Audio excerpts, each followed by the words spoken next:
I'm here today with Chip Rogers. He's the president and CEO of the American Hotel and Lodging Association. How are you doing today, Chip? Chris, it is very good to be with you. It's a lovely day where I am today, and just happy to be on the program. Awesome. Well, I'm excited to have you here. As a longtime hotelier myself, I've always loved the AHNLA. I can tell you it's always been a great organization on the forefront of the conversation, forefront of advocacy, leading change. Absolutely awesome. So love your leadership and what you're doing there. Thank you so much. I appreciate it. Got a wonderful team around me, a growing team for sure, but they do an incredible job, and we love representing the industry. Awesome. Awesome. I mean, you guys did such a phenomenal job through the pandemic. And as we look forward, what I love is that you're really at the center of the conversation, starting conversations and giving people the opportunity to be able to connect and continue those conversations. One of the things I saw recently was that you started new networks, three of them to be specific, the Owners Network, the General Managers Network, and then the Forward Ambassadors Network. Can you tell me a little bit about those?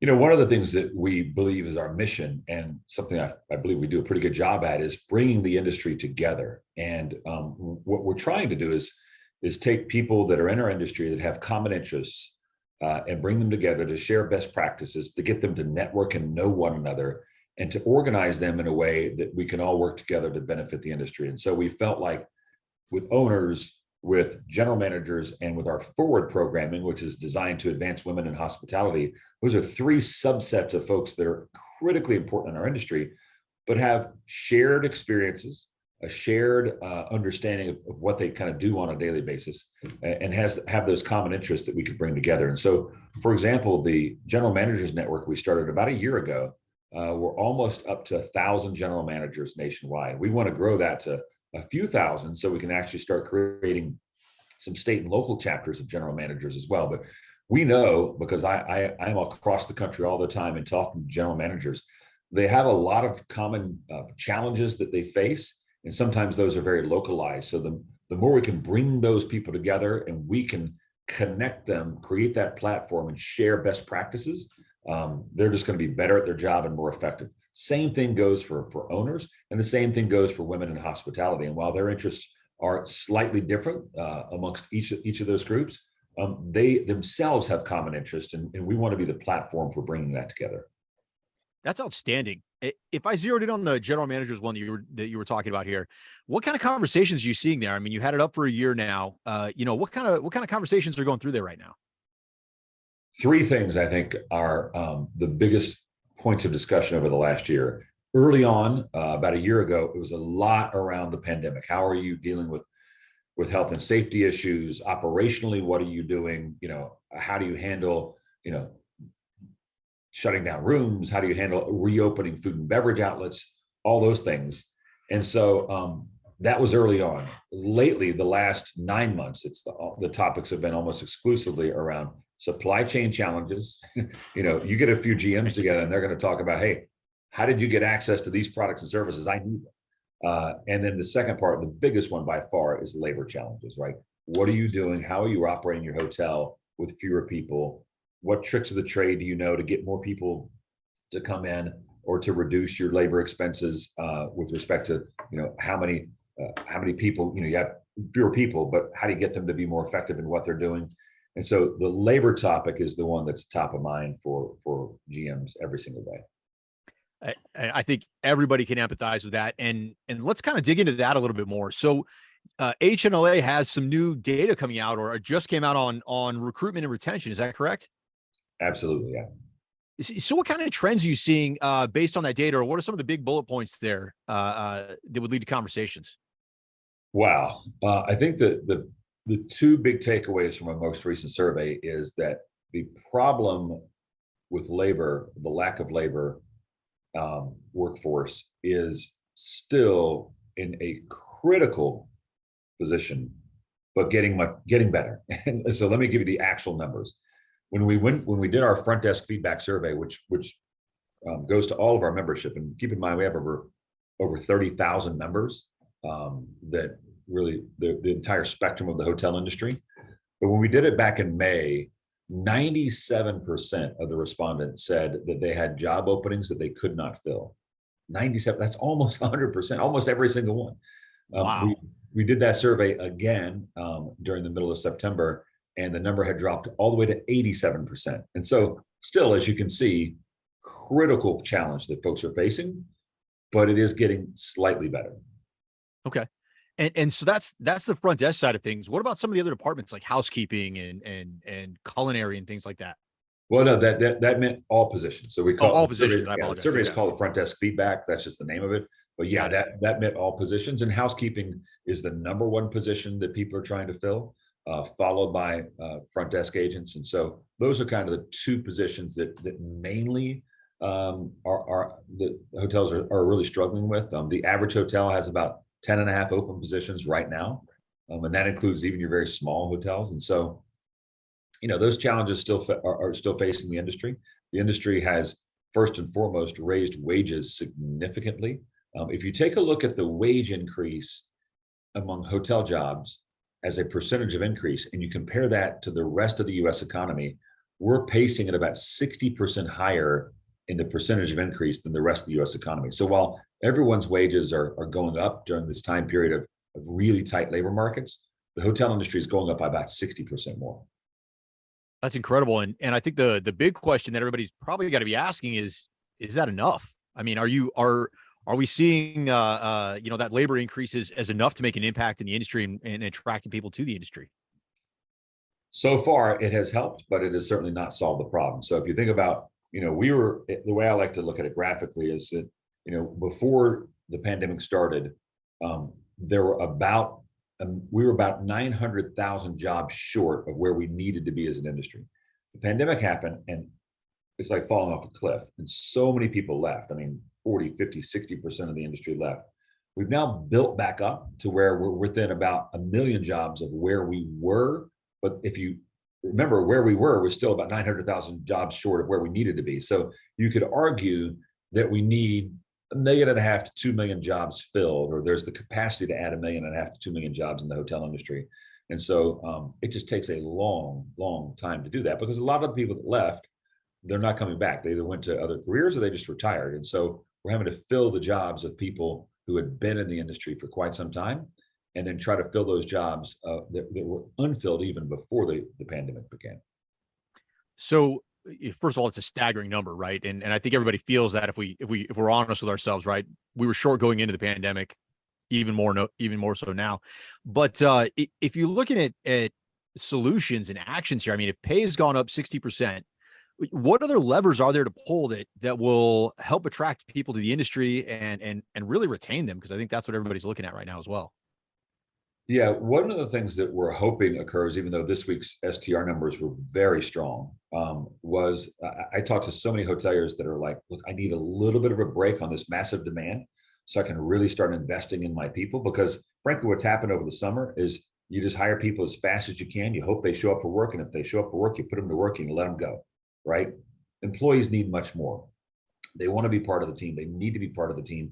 What we're hearing from employees, and we do a lot of employee satisfaction surveys of people that either are not in the industry but would consider coming into the industry, people that are in the industry, or people that have left the industry. Those are the groups we're focusing on. And they're telling us again and again, yeah, the pay is getting better, the benefits are nice, but what we want is our employer to invest in us, get us better trained, give us the tools that we need to build a career out of this.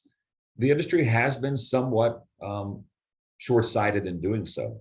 I think now we're seeing it, that it's an absolute must. And I'm hearing from hoteliers everywhere saying, if I just had a little bit more time, a little downtime, we're ready, willing, and able to invest in this workforce like never before.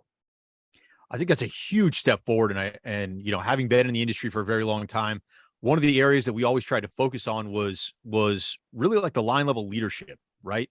Because you can set all the strategy you want at a certain level. You can hire all the people that you want, but the people that are keeping those people is, the retention piece of that is definitely that leadership.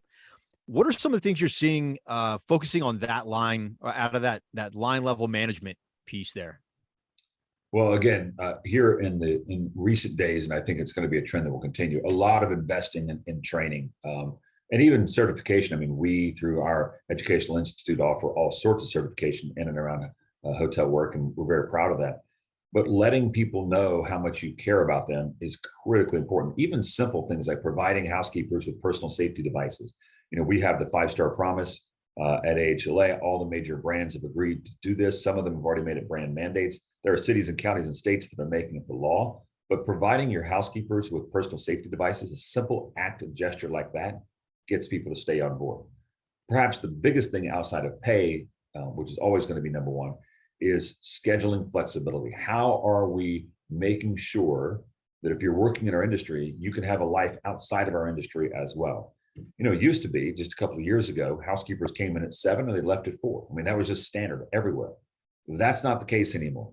If you want to work on Tuesday from 3 p.m. to 9 p.m., I guarantee you there's a hotel that's going to hire you right now today and give you that schedule. The second thing the third thing really beyond pay and scheduling flexibility is instant pay. I mean, we live in an instant world now. This idea of working for 2 weeks and then waiting another week to get a paycheck, that's just not how people function. So, if I can Venmo you $50, why can't my employer pay me immediately upon completing a day's work? We're seeing that be the almost the standard now moving forward. And so there's a lot of things that are helping team members. But the thing I like to stress more than anything is the incredible opportunity. If you're unemployed and you're thinking about a job in hospitality, there has never been a better time because, again, the pay is good. The national average now is above $22 an hour. That just came out this week. The benefits are great. In most hotels, you get discounted or free room rates for that ownership group or that brand. The flexibility is great, but the best single thing right now is the opportunity to move up quickly because so many people left that there are still openings. You start today, you show that you're a really good, dependable employee, you're going to be moving up that chain really quickly. That's absolutely phenomenal. And I couldn't agree more. I was recently hosted an event with a number of students, new workers, as well as leaders. And I think you pretty much just hit every bullet point that these students were talking to the new leaders about. And I think, pay was kind of a gatekeeper, right? I think we all understand as long as we're in the ballpark, we're in the conversation, then it's really up to us to be able to take off from there. I think it's absolutely insightful. I run a staffing company, right? So one of the things I've always been interested in, especially from your perspective, what role do staffing providers play in being able to try to make up that almost 2 million job deficit within the industry? Absolutely critical. So if you think about the industry, and I suspect most people watching us are somewhat familiar with it, but if you don't have enough staff and you have to close down a couple of rooms, that's not good. You don't want to do that. You don't ever want to be in that position. But if you have an event where a surge of people are coming into your hotel, or they're going to be needing food and beverage services from your hotel, and it's a big piece of business, that's not something you want to, or maybe even can afford to turn down. So what do you do in a scenario like that when you don't have the staff available? You've got to turn to companies like yours and others that provide staffing. And that is really, really important. There is no scenario in which the hotel industry survives and thrives without staffing companies being able to come in and fill those short-term gaps that are absolutely necessary. And so it's a reality of the way the industry works. And I think most hoteliers that I talk to say, well, I'd rather them be my own employees, but believe me, I'm very happy when I have a need and I can get a staffing company to help fill that need. That's great. I think from a staffing perspective, everything in the industry seems to have evolved, we'll call it, since the pandemic, right? So from a staffing perspective, what kind of things are you hearing that staffing providers can provide, work on, or add value to make, that experience better for the operator, for the owner? Obviously having labor pools of millions of people across the US, there's got to be able to a way to be able to help better than what we're doing right now. And I'd love to hear if you have any thoughts on that. I mean, when I talk to owners and operators, the things they're looking for is ease of access to employees, or they wouldn't necessarily be hotel employees, but your employees. How do I get, if I'm on short notice, how can I let you know I need X number of people and I need them on this day? And if you can provide ease of access, cost is much less of a concern, because oftentimes they're dealing with a situation where they've got to have the people at a certain time. The second thing is any training or certification, pre-screening, knowing as a hotel owner or operator that the person walking that door actually knows what they're doing. You're not going to have to spend a lot of time training them on the basic functions of that job. If you're able to provide those two things, that's what owners and operators are looking for right now today. Now, again, let's be clear. Every owner and operator wants their own staff. They want to hire them. They want to train them up in their way. But they also realize that what you're providing is an absolute necessity. And the easier that they can gain access to it, the more likely they are to use it. I couldn't agree more. I think that's it's definitely a two-way street, and I think it's really interesting. So, along with labor, one of the big topics that have come up is really the organized labor, right? The unions, and we all know kind of what starts on the coast works its way through the country. As somebody who's part of this all the time, what are you seeing from an organized labor perspective? Much more heightened activity, and a lot of it is unfortunate because at times it seems as if the activity is focused solely on causing economic pain to the hotel for the purposes of causing the pain, not for the purposes of benefiting the employees. So square footage rules, this is the thing, this is all the rage on the West Coast, where the unions have decided to use, not through a bargaining, not through the traditional bargaining between labor and management, which is the right way to do things.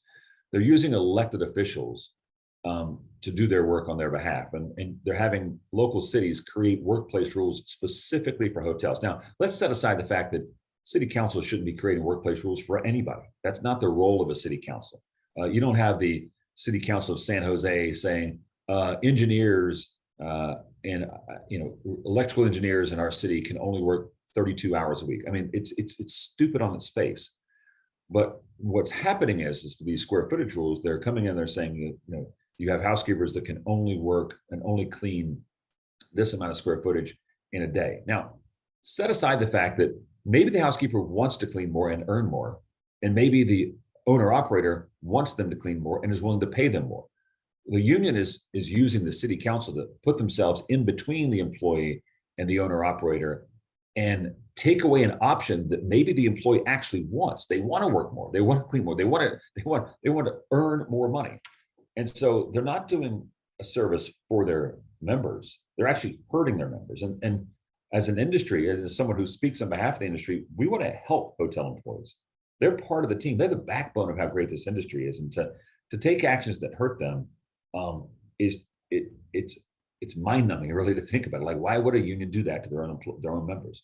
The second part, and I think this is the scariest one, it's one that's made the news a lot lately, is this idea, and it is among the worst ideas I've ever heard in my life, idea of using hotels as shelters for the homeless population and putting that population alongside of the regular hotel guests. Now, I want to set aside the obvious dangers that are faced by the guests that are in the room next door. I want to focus on the dangers that are faced by the hotel employee. We know that the homeless population, between 25 and 35% of them have mental health issues that need to be addressed in a medical facility by medical experts. We don't need to be mixing this population with people that work in our industry that have no training or understanding of how to solve this. And this idea puts them in great danger. It's a really, really bad idea. Second statistic that we know is this population, the homeless population, has a substance dependency issue of greater than 50%. Again, they need medical help. They deserve medical help. That's not going to happen with a housekeeper at a hotel who now also is being put in danger. So I can't think of a better example of where organized labor are failing their members than coming up with these cockamamie ideas that actually put their own members in physical danger. It's so strange. I can't understand that mindset. And we have folks that are working in hotels in Los Angeles telling us that they're absolutely opposed to this. They don't want to work in that environment because they know that it is unsafe. And again, it's not even helping the people that are homeless. And so it's just a terrible, terrible idea. And yet we're seeing this happen. We're seeing it happen through legislative bodies. Again, not through the normal negotiated agreement between labor and management, but instead using these type of tactics to get local elected officials to effectively do your dirty work for you. It's really sad. it doesn't help the industry at all, and it hurts the people that they intend or they claim to intend they want to help. Well, I think as a again a former general manager and somebody who works with owners and operators all the time, what kind of things should we be doing right now, to try to help put better legislation out there as opposed to letting things like this get through in our jurisdictions? We got to be actively engaged. And the first thing is get to know your local elected officials. I know every GM I talk to or assistant GM I talk to is so busy they can't figure out what to do next because there's just so much to do. I totally get that. Hopefully that problem will be solved in the near term and more people coming back into the industry. But you've got to set aside some time to build relationships with your local elected officials. They don't know our business. They don't understand how labor works. That when someone goes to them and says, "Hey, housekeepers shouldn't clean more than 3,500 square feet in a day," they think, "Oh, that sounds good." They don't recognize that in normal times, an average housekeeper is going to clean 6,000 square feet in a day. They don't know that because they don't know our industry, and the other side's certainly not going to tell them that. And so, being a resource for elected officials to let them know really how the industry actually works is first and foremost. That's the easiest thing to do. The next thing to do is that getting people in our industry elected into public office. I mean, we have a representative government. Our interests need to be represented, and making sure that the people in our industry that understand our industry, hospitality, tourism, and everything that goes along with it, are actually also serving in elected office. That's a key way for us to begin turning the tide on so much bad, terrible legislation that's happening across the country. Now, is there any other legislation that you're keeping an eye on right now that leaders, like you said, very busy, but should be tuning into or paying attention to right now? Yeah, there's a lot. One of the things that we've seen happen over the last probably year is this resurgence of this activity in and around short-term rentals. And our friends in the short-term rental industry, actually, let me be clear, our friends at Airbnb, because most of the short-term rental industry is aligned with us on this issue, are using state legislators and attempting to preempt any city from regulating short-term rentals. We know this to be a miserable failure. It's only occurred in one state. The state of Arizona attempted this, and they've now, for the most part, repealed it because they recognize that it doesn't work in any way, shape, or form. And so if you believe that in your neighborhood, you should be free to live your life without having a party house on both sides of you, and I know Airbnb has this silly thing where they're cracking down on party houses. They have absolutely no control over that, and they know Right. that. It's just simply a ploy. I mean, when you rent a residential house in a residential neighborhood, what is the purpose of doing that? If you're going to rent it for one night or 2 nights of the weekend, you're doing it not to go there and sit and watch TV and be a quiet, good neighbor like everybody else in the neighborhood. You're doing it for a special purpose event. And that should not be happening in residential neighborhoods. It shouldn't be happening in condo buildings. I was talking to somebody who lives in New York City, and they were telling me that over 60% of the building they live in is now Airbnb. How would you like it if all of the neighbors that lived around you all moved out, and then there are new people there every single day? You don't even know who they are. That's not the way that it should work. The hotel industry, the lodging industry is highly regulated for good reason. And whatever rules that the hotel industry is playing by, those in short-term rentals that are renting out their units on a nightly basis should play by the same rules. If you want to compete, let's compete, but let's do it fairly on a level playing field. That's a huge piece of legislation that I think everybody should be watching, and I couldn't agree more that nobody wants that rotating, almost heads in beds feel in their neighborhood. Well, and there were 7 states last year where that legislation was considered, and we were successful in beating it back in all 7 states, and we'll be successful again this year, because once lawmakers actually hear the story, they get it, they understand. We had a bill that was introduced in Tennessee that did exactly that. It passed the first committee. I don't remember what the vote was, but it passed. We really started working on it, got lobbyists involved, everybody involved. And the second committee that it went to, it lost 17-1 because lawmakers are like, this is a dumb idea. And when we tell them the story and give them the facts, Republican, Democrat, left, right, doesn't matter. They get it. But when they're effectively being lied to and saying this is just a private property rights issue, sometimes they just don't have all of the facts to make the right decision.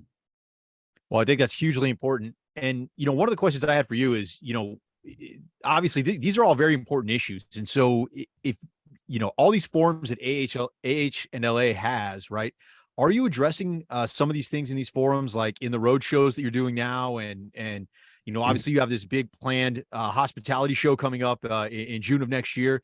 Are these going to be topics there?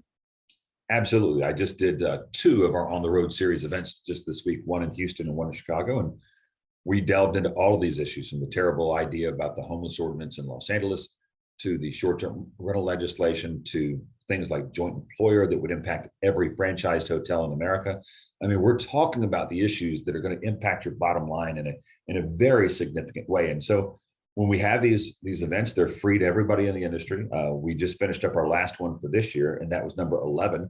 Next year, we're going to have about 16, 17 of these events across the country. And so hopefully everybody listening to this will see our schedule. We'll be publishing it here in the next month or so and be able to attend one of these events, bring friends with you, bring family members with you, bring whoever you want with you. But we got to spread the story. And it's a great opportunity. One of the key features of these events is networking. If you heard it once, you heard it 1,000 times. What people missed most during the pandemic are their friends in the industry and the people that they want to be friends in the industry, the networking, the personal networking that's so important in hospitality. We're bringing that to the table with these events. Each time we do one, we have not one, but two. We have a networking break, then a networking reception that follows it. So you got a good hour and a half to 2 hours of networking with everybody that's in attendance. We think that's very healthy for the industry. It's helpful. We all know that to advance in this career or any career, you got to have connections. And that's what we're doing is making connections. Love it. I love it. And can you tell me a little bit more about the AHNLA hospitality show that's coming up next year? Yeah, in a world where labor there's a great need for labor, I think would be the best way to put it. And a challenge that has faced us before the pandemic, and now even after the pandemic, it's more acute. We realize that this isn't going to change anytime soon. You have an aging American population. You have a workforce participation rate that is actually declining. You still have struggles of bringing people legally into the United States to work. And so we're all industries are fighting over, frankly, a smaller pool of people that actually want to work. And so how do you solve for that? You still have to offer the guests what they need. Well, the answer is going to be technology. And so we believe that taking the technology that is available in our industry, and there's a lot of really good ideas out there and services and goods out there, and matching that up with operations really creates a very special show. And so there are some other great events out there we participate in and have a stake in, shows like Alice and the Lodging Conference and NYU, and they do a fantastic job on the subject matter that they're seeking to address.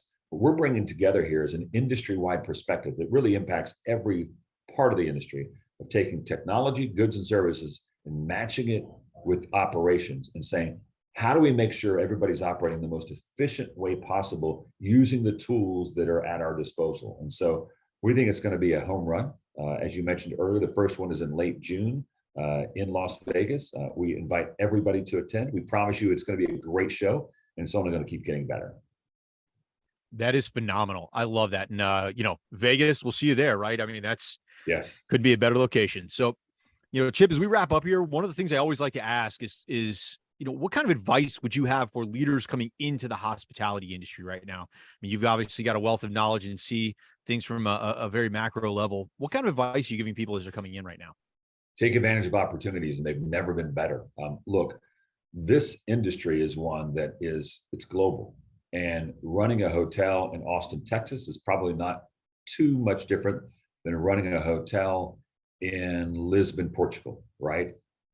So take advantage of opportunities that are out there. It's a wonderful industry with wonderful people. As you know, you've been in it a long time, but don't think of it as, okay, I'm going to go work here and I'll be there forever. And it's just not what the industry has for you. And so you can if you want, but there's a ton of opportunity out there, so take advantage of it.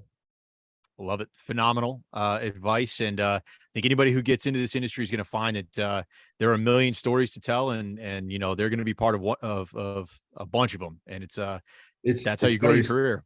Yeah, Chris, it's funny you say that, because I've talked about this a lot over the last 12 months.